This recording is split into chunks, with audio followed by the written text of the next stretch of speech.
அடிக்கடி வீட்டில் லீவில் இருக்கும்போது எங்கள் அம்மா செஞ்சு தர ஒரு ஸ்நாக்ஸு கேழ்வரகு லட்டுன்னு சொல்லலாம், சிமிலி உருண்டைன்னு சொல்லலாம். நீங்கள் எப்படி சொல்வீங்க உங்கள் சைட்லன்னு சொல்லுங்கள். இது எல்லாருக்கும் தெரிஞ்ச ஒரு ரெசிபி தாங்க. நான் ஏற்கனவே இதை செஞ்சு நான் வீடியோலாம் கூட போட்டிருக்கேன். ஆனால் இப்போ ரீசெண்டாக திரும்பவும் இன்ஸ்டாவில் ஒரு பேஜில் நான் பார்த்தேங்க. அவங்க இதில் டிஃப்ரெண்ட்டாக பார்த்தீங்கன்னா எள்ளு சேர்த்துருந்தாங்க. இது வரைக்கும் நான் எள்ளு சேர்த்து இதை செஞ்சதே கிடையாது.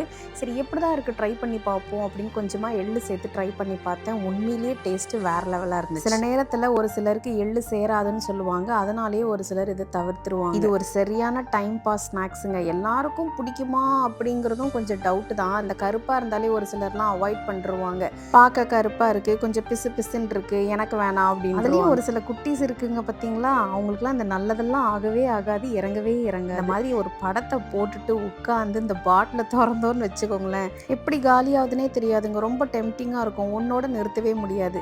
இந்த மாதிரி நீங்கள் குட்டியாக இருக்கும் போது உங்கள் வீட்டில் உங்கள் ஃபேவரட்டாக அம்மா என்ன ஸ்நாக்ஸ் செஞ்சாங்கன்னு சொல்லுங்கள்.